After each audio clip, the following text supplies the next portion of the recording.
ആമേൻ ആമേൻ.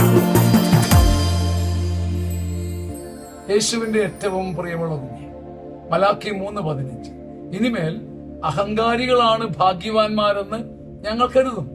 ഇനിമേൽ അഹങ്കാരികളാണ് ഭാഗ്യവാന്മാരെന്ന് ഞങ്ങൾ ചിന്തിച്ചു പോകും.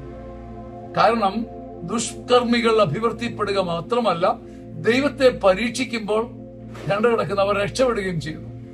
ദുഷ്കർമ്മികൾ അഭിവൃദ്ധിപ്പെടുക മാത്രമല്ല, ദൈവത്തെ പരീക്ഷിച്ചവരൊക്കെ ഉയർന്നുയർന്നു വരികയും ചെയ്യുന്നു.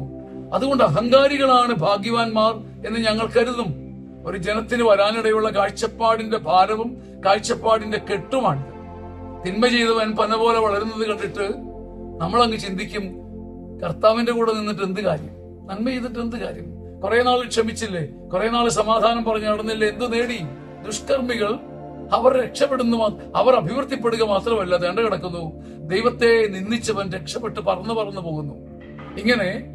ഇങ്ങനെ തിന്മ നമ്മുടെ മുമ്പിലിടുന്ന കാണാ കയങ്ങൾ, മായാജാലവും മന്ത്രജാലവും കൺകെട്ടിലും പെട്ട് സത്യത്തെ മറുതലിക്കാനൊരു സാധ്യത നമുക്കുണ്ട്.